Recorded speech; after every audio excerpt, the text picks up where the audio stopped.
প্রিয় বন্ধুরা, আজকে কিন্তু আমরা আরবিআই সম্পর্কিত best MCQ for competitive examination নিয়ে এলাম। ওকে, আরবিআই এমনই একটা ইনস্টিটিউশন, ফাইন্যান্সিয়াল ইনস্টিটিউশন, যেটা থেকে কোশ্চেন কিন্তু যে কোনো এক্সামে আসবে।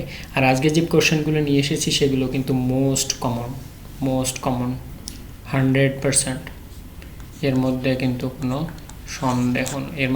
কোনো সন্দেহ নেই। সো আমার পক্ষ থেকে এটাই বলার যে তোমরা কিন্তু স্কিপ করো না, বিকজ এই প্রশ্নগুলো একদম বেসিক এবং একদম 100% কমন, অ্যান্ড প্রত্যেকটা এক্সামে কিন্তু অনেকবার এসেছে। তো হোপফুলি তোমরা এগুলোকে খুব সিরিয়াসলি নেবে এবং ভিডিওটা মনোযোগ করে দেখবে। আর যারা নতুন আছো তারা অবশ্যই সাবস্ক্রাইব করবে আর কমেন্টস করে জানাবে তোমাদের কেমন লাগলো। তোমাদের কমেন্টস না দেখলে মানে পড়াশোনার দিকে ততটা বেশি কিন্তু আমরা ইন্সপায়ার হই না। ওকে, তো তোমাদের কমেন্টস কিন্তু এক্সপেক্টেড। ওকে, আর যারা পুরনো রয়েছে তাদের তো বলবো আমরা তোমরা অনেক ভালোবাসা দিয়েছো আমাদের।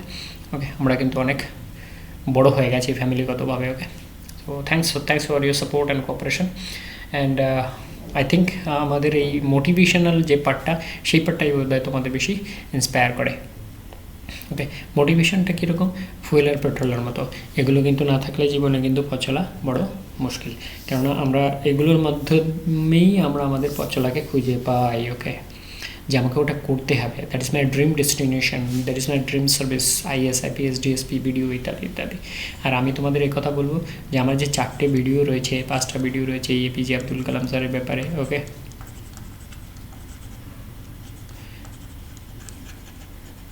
এপিজে আব্দুল কালাম স্যারের ব্যাপারে, আরেকটা হচ্ছে শচীন স্যারের ব্যাপারে। ওকে, পিটি উষা ম্যাম রয়েছেন। ওকে, আর আইএস, আইপিএস, অ্যান্ড 5 নম্বরে হচ্ছে টাইম ব্যাংক। এই 5টা ভিডিও আমি তোমাদের অবশ্যই রিকমেন্ড করব যে একটু সময় করে দেখে নাও। It will, I think it will change your life, it will change your change your attitude. Okay, it will give you much more energy to move further. It will give you much more energy to move further, because these are all basic things in our life to move further for our dream destination. আমাদের কাঙ্ক্ষিত চাকরির যে প্রত্যাশা আমাদের থাকে, তার জন্য কিন্তু এই ভিডিওগুলো কিন্তু অতি অনিবার্য আমার মনে হয়। ওকে, আর এগুলো তো আমাদের রয়েছে। আর তোমাদের বলে দিই, এটা আমাদের ড্রিম ডব্লিউবিসি যেটা তোমরা দেখছো, আমাদের কিন্তু সাইড বাই সাইড আর একটা চ্যানেল চলে, সেটা হচ্ছে হিন্দির মিশন সিজিএল। ওকে, মিশন সিজিএল। তোমার যদি মনে হয় যে তোমরা হিন্দি আর ইংলিশে তোমাদের ভালো হবে, আর তোমাদের কোনো বন্ধু, you can refer to this channel mission CGL.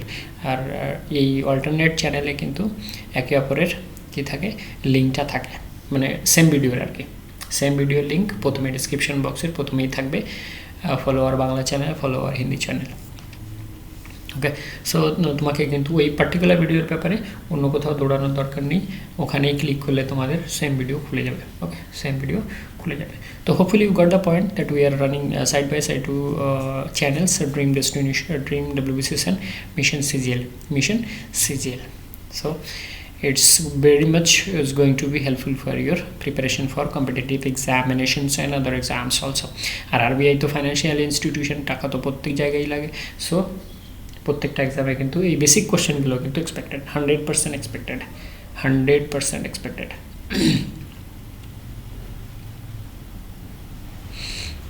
100% expected. আচ্ছা, আমরা তোমাদের বলে দিই যে তোমরা নিউ ইয়ারের যে রেজলিউশন, সেটা কিন্তু যদি না নিয়ে থাকো তাহলে কিন্তু সেটা নিয়ে নিও। Okay, because this will give you energy for the whole year, energy for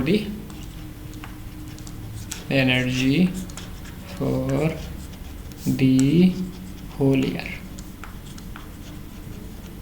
yes, আমি ওই ডিসিশানটা নিয়েছি, আমাকে ওই কাজটা করতে হবে, আমাকে কাজটা করতে হবে। So new year resolution is mostly expected. আর আই ক্যান ডু ইট, এ তো ডেইলি বেসিসের রয়েছে আমাদের। ওকে, ডেইলি বেসিসের প্রার্থনা রয়েছে। ওকে, এটা কিন্তু ডেইলি বেসিসের এবং প্রত্যেকটা ঘন্টার, আমার কাছে তো প্রত্যেকটা ঘন্টার জন্য ছিল I can do it, I can do ইট, প্রত্যেকটা ঘন্টা এবং প্রত্যেকটা সাবজেক্ট যখন আমি চেঞ্জ করতাম, প্রত্যেকটা ঘন্টা প্রত্যেকটা সাবজেক্ট। ওকে বন্ধুরা, তোমাদের একটা কথা বলি আজকে, তোমরা যারা শুনছো আমার ভিডিও, আমি কিন্তু 2012-এর ইন্টারভিউতে যা মার্কস দেয় সেই মার্কসের হিসাবে সেকেন্ড র্যাঙ্কিং হোল্ডার। আজকে একটা সত্যি কথা বললাম, তোমাদের সাথে যদি কোনো দিন পরিচয় হয়, আমার কাছে সেই প্রিন্ট আউটগুলো রাখা আছে, I will show it to you. আমার কিন্তু ইন্টারভিউতে 2012 ব্যাচের সেকেন্ড র্যাঙ্কিং হোল্ডার, মানে আমি সি গ্রুপে চান্স পেয়েছিলাম। ওকে, তো সি গ্রুপের ইন্টারভিউতে আমার কিন্তু সেকেন্ড র্যাঙ্কিংয়ে মার্ক ছিল। একটা মেয়ে ফার্স্ট হয়েছিল ইন্টারভিউতে, যত মার্কস আর কি, শুধুমাত্র ইন্টারভিউর কথা বলছি আমি। তো সেক্ষেত্রে বুঝতেই পারছো কত ভালো ইন্টারভিউ হয়েছিল। তাহলে সেকেন্ড র্যাঙ্কিং সেটা কিন্তু একটা অবশ্যম্ভাবী এবং একটা বিশেষ ফ্যাক্টর। ওকে, তো আমি জাস্ট তোমাদের নিজেকে আর কি তুলে ধরার চেষ্টা করছি, আমি কে, আমি আমার কতটা আর কি সেইগুলো। তার একটা বিষয় হচ্ছে 2012-এর ইন্টারভিউ র্যাঙ্কিংয়ের ক্ষেত্রে, মার্কসের ক্ষেত্রে I was the second boy, second ranking, not boy, because boy তো সবাই, তো সেকেন্ড র্যাঙ্কিং হোল্ডার কিন্তু আমার। ওকে, সেকেন্ড র্যাঙ্কিং হোল্ডার কিন্তু আমার, সেকেন্ড র্যাঙ্ক। ওকে, ওভারঅল সেকেন্ড র্যাঙ্ক, মানে ইন্টারভিউতে যা মার্কস হয়। তো এগুলো কিন্তু এই যে I can do it, I do it, I can do it, I do it. আর আমি তোমাদের বললাম যে আমার সাথে কিন্তু আইআইটি খড়গপুর, কানপুর, তারপরে পিএইচডি হোল্ডার, এই সমস্ত ছেলেমেয়েরা কিন্তু এক্সাম দিয়েছে। ওকে, এক্সাম দিয়েছে। আচ্ছা, বলতে বলতে question number 1, when was RBI nationalized? Nationalize RBI, answer number 6, January 1st 1949। তাহলে জানুয়ারি ন্যাশনালাইজ কবে? Nationalise January 1st 1949। আচ্ছা, এখানে একটা জিনিস লক্ষ্য করো যে January 49, ওকে 9, তো 9 থেকে ন্যাশনালাইজ, 9 থেকে ন্যাশনালাইজ, এইটা তোমরা কানেকশন লাও। আমি এটা বলতে ভুলে গেলাম হিন্দি চ্যানেলের ক্ষেত্রে। 9 থেকে ন্যাশনালাইজ, 9 থেকে ন্যাশনালাইজ, তাহলে ন্যাশনালাইজ 9, তো 9 তো একটাই থাকবে, January 1st 1949। Following the Indian independence on August 15, 1947, RBI was nationalized on January 1st, 1949. Thereby plays an important part in the development strategy of the Government of India. It is a member bank of Asian Clearing Union, ACU। এটাকে কিন্তু ACU বলা হয়, ACU বলা হয়। তো সেক্ষেত্রে কিন্তু আমরা দেখতে পাচ্ছি যে এই কোশ্চেনটা কিন্তু ম্যাক্সিমাম এক্সামে কিন্তু কমন, ম্যাক্সিমাম এক্সামে কমন। আজকে যে প্রশ্নগুলো নিয়ে এসেছি সত্যিই অসাধারণ, সত্যিই অসাধারণ। আর ক্লাসটাও কিন্তু খুবই ইন্টারেস্টিং হতে যাচ্ছে, ক্লাসটা খুবই ইন্টারেস্টিং হতে যাচ্ছে। ডোন্ট স্কিপ, বিকজ প্রত্যেকটা প্রশ্ন কিন্তু seriously important, seriously. VVIP, VVIP, very very important person, প্রশ্ন আর কি, এখানে পার্সন না, এখানে প্রশ্ন, ভেরি ভেরি ইম্পর্টেন্ট প্রশ্ন, সরি। তাহলে ন্যাশনালাইজ 1949, ন্যাশনালাইজ থেকে 9। Number 2, which among the following is not true? কোনটা ঠিক নয়? তাহলে কোনটা ঠিক আগে সেটা জানি আমরা। ওকে, এই ধরনের প্রশ্নগুলোর ক্ষেত্রে not correct, incorrect, okay not true, এইগুলোর ক্ষেত্রে আমরা কোনগুলো জানি আগে সেইগুলো যদি সেপারেট করে দিতে পারি, তাহলে প্রশ্নটার উত্তর কিন্তু অটোমেটিক্যালি হয়ে যাবে। প্রশ্নটা দেখলে ঘাবড়ালে হবে না। তোমাদের একটা ক্লু দিয়ে দিলাম আজকে, যে not true, incorrect, not correct, এই সমস্ত দেখলে আগে দেখবে যে কোনগুলো ঠিক, তোমার মানে জ্ঞাত কোনগুলো ঠিক। আমার জ্ঞাত, আমি জানি RBI acts as a banker to the state government, ঠিক আছে। RBI acts as a banker to the central government, সেটাও ঠিক আছে। আরবিআই ইজ ব্যাংকার্স ব্যাংক, এটাও ঠিক আছে। ব্যাংকে পয়সা দেয় গভর্নমেন্ট, সেন্ট্রাল গভর্নমেন্টকে পয়সা দেয়, স্টেট গভর্নমেন্টকে পয়সা দেয় খরচের জন্যে। তাহলে এই তিনটে কিন্তু অবশ্যই ঠিক। তাহলে একটা তো ভুল হবেই হবে। তাহলে RBI does not regulate the flow of credit, credit মানে টাকা পয়সার। আরবিআই যদি ক্রেডিটটাকে ফ্লোটাকে রেগুলেট না করবে তাহলে কি হবে বলো তো? তাহলে ইনফ্লেশন এমনভাবে এমন এক জায়গায় যাবে যে সাধারণ মানুষ কিন্তু কিছু খেতে পাবে না। অতএব সেই যে ইয়েটা কি ক্রেডিট ফ্লোটা কিন্তু এর একটা মোস্ট ইম্পর্ট্যান্ট কাজ। বুঝতেই পারছো যে এই ইনফ্লোটাকে যদি রেগুলেট না করে তাহলে কত বড় ধ্বংস আসতে পারে কোনো একটা কান্ট্রির ইকোনমির ক্ষেত্রে, সেটা কিন্তু এই প্রশ্নটা থেকে বোঝা যাচ্ছে। তো আমরা কোনটা জানি যে RBI acts as a bankers to the central government, state government and banker to the banks, আর হচ্ছে ক্রেডিট ফ্লো অবশ্যই। তাহলে আনসার কোনটা? RBI does not regulate credit flow. Okay, তাহলে এটা কিন্তু দেখো 2 নম্বর কোশ্চেনটাও কিন্তু একদম ভিভিআইপি হয়ে গেল। তাহলে সি নাম্বার কোশ্চেনের আনসার হচ্ছে এটা, RBI does not regulate flow of credit. আগে কি বলছে? Explanation the reserve bank of India as the central bank of the country regulates the flow of credit, regulates the flow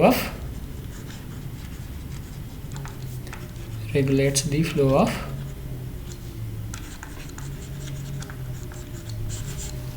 credits. Regulate the flow of credits. Which of the following is true about functions performed by RBI? তাহলে আরবিআইয়ের কী কী function আছে আমরা একটু দেখি। ইট is the bank of the issue, মানে note issue করে, সেটা তোমরা জানো, নোট ইস্যু করে কে? আরবিআই। ওকে, তাহলে 1 নম্বর ঠিক আছে। It regulates the flow of credit, এদের 2 নম্বরের প্রশ্ন তো আমরা করেই এলাম। 2 নম্বরে যেটা তো 3 নম্বরের প্রশ্ন, তাহলে 2 নম্বরের প্রশ্ন তো আমরা করেই এলাম। দেখো কত ইম্পর্টেন্ট প্রশ্ন নিয়ে এসেছি আজকে, এই জন্য বললাম it is going to be very much interesting and very much ওয়াসম class today. It is the banker of the banks. It acts as the banker to the governments. Okay, bankers to the governments, state government, central government, তো আমরা পড়লাম এই মাত্র।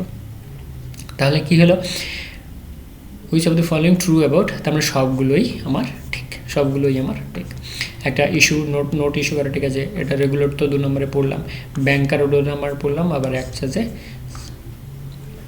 ব্যাংকার to the government সেটা বললাম। তার মানে কি হবে? ডি হচ্ছে আনসার,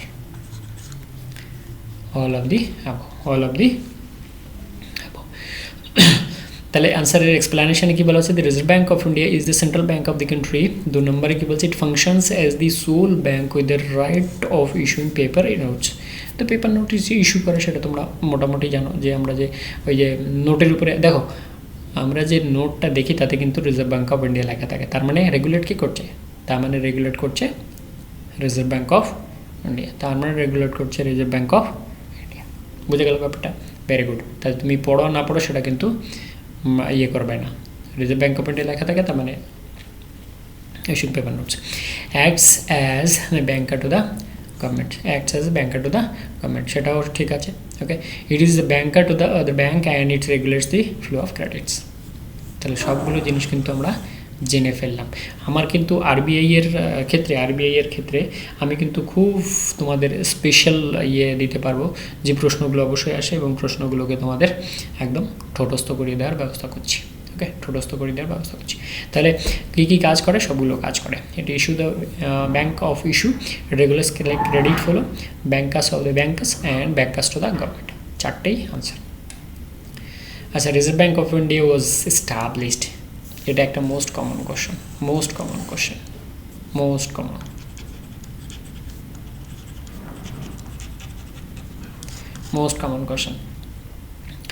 এপ্রিল ফার্স্ট 1935 কবে এস্টাবলিশ করা হলো? এটা হচ্ছে April first 1935। The Reserve Bank of India was established on April 1st, 1935 in accordance with the provisions of the Government Reserve Bank of India Act 1934. তো 1934 এর যে অ্যাক্ট, সেই অ্যাক্টের বেসিসে আরবিআইকে এস্টাবলিশ করা হলো 1st April 1935. The central office of the Reserve Bank of India initially established in Kolkata but was permanently moved to Mumbai in 1937. দেখো, এটাও কিন্তু একটা ইম্পর্টেন্ট বিষয়। এই জন্যে এই সাইড ট্র্যাকের প্রশ্নগুলো যাতে করে সাইড ট্র্যাক করে তোমার পাশ দিয়ে বেরিয়ে না যায় মাছের মতো, সেই জন্যে কিন্তু এই এক্সপ্লানেশনগুলো তোমাদের জন্য নিয়ে এসেছি। Hopefully you will understand the gravity and seriousness of these questions, because RBI is the financial institution which regulates the flow of credits and issue of credits, and because of that each and every question is very much important. প্রত্যেকটা question কিন্তু খুবই important. ওকে, চলো তাহলে আগে আর কিছু বলার নেই। 1 April 1935 establishment. আচ্ছা, এস্টাবলিশমেন্টের ক্ষেত্রে ই এর ভ্যালু কত? A B C D E F, A B C D E থেকে এস্টাবলিশ ভ্যালু কত? as per 1 2 3 4 5 1 2 3 4 5। তাহলে এস্টাবলিশমেন্টের ক্ষেত্রেও কিন্তু আমরা একটা ইয়ে পেয়ে গেলাম, ক্লু পেয়ে গেলাম, ই সমান 5 as per value of e। তাহলে 1935, তো 1935 তো একটাই আছে, 1935 একটাই আছে। তাহলে আমরা কিন্তু এই যে কানেকশানটা কিন্তু ন্যাশনালাইজের ক্ষেত্রে 9 পেয়ে গেলাম 49, আর এস্টাবলিশমেন্টের ক্ষেত্রে ই এর ভ্যালু আমরা নিলাম 5, তা থেকে আমরা পেয়ে গেলাম 1935। Hopefully it is going to be very much helpful for you to remember these two questions which are very infrequently common in your competitive exams। বন্ধুরা, এইটা হচ্ছে আমার স্পেশালিটি। আমি যদি তোমাদের এগুলো ধরিয়ে দিতে পারি তাহলে তোমাদের এই চুটকিতে তোমরা কিন্তু আনসারগুলো মনে রাখতে পারবে, অ্যান্ড এক্সাম হলের মধ্যে গিয়ে কিন্তু তোমার ওই ঘাবড়ে যাবে না, তোমার মাথা ঘুলিয়ে যাবে না যে কোনটার উত্তর কোনটা। Hopefully you will understand the gravity of the Proshno and gravity of the teaching method. Okay. The Reserve Bank of India was established, nationalized with effect on the 1st of January 1949 on the basis of the Reserve Bank of India Transfer of Public Ownership Act 1949. All shares in the capital of the bank were deemed to be transferred to the central government on the payment of suitable compensation. মানে ধরো আমি, তুমি, রাম, শ্যাম, যদু, মধু এরা share কিনে ব্যাংকটাকে establish করেছিল, তো central গভর্নমেন্টকে বললো যে তোমাদের শেয়ারগুলো বিক্রি করো, রাম, শ্যাম, যদু, মধু, আমরা সেন্ট্রাল গভর্নমেন্টের তরফ থেকে আরবিআইকে কমপ্লিটলি টেক ওভার করবো। তো ফাইন্যান্সিয়াল যেহেতু দেশ চালাতে কিন্তু টাকা দরকার, শুরুতেই বললাম, সেক্ষেত্রে একটা ন্যাশনালাইজ ইনস্টিটিউশন থাকা দরকার যে কিনা পুরো দেশের ক্যাপিটাল রেগুলেট করবে। So it is very much important. Next point কি বলছে? The reserve bank of India is the central bank of India. It is originally started as a share holders bank, okay, with capital 5 crore rupees divided into shares of 100 rupees is fully paid up, মানে completely paid করে দিতে হতো সেই সময় শেয়ারে। The government of India holds the entire share capital of the bank on which has been acquired by the payment of compensation to the shareholder. Very much important. তো এই যে দুটো প্রশ্ন আমরা আলোচনা করলাম, এস্টাবলিশমেন্ট কবে হয়েছিল, ন্যাশনালাইজ কবে হয়েছিল, I don't think you are going to forget this, and তোমার মাথার মধ্যে ঘুলিয়ে যাবে না যে কোনটার উত্তর কোনটা হবে। The place where RBI has no office of its own, their works are done by State Bank of India. তো আমরা মিনি আরবিআই বলতে পারি এটাকে, অথবা ডেপুটি আরবিআই বলতে পারি, mini RBI অথবা deputy RBI, because where the Reserve Bank of India is not having any office, their works is done by state government. Okay, state Bank of India.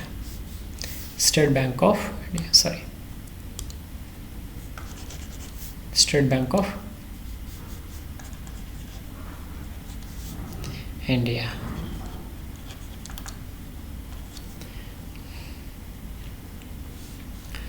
তাহলে আমার answer কোনটা হচ্ছে?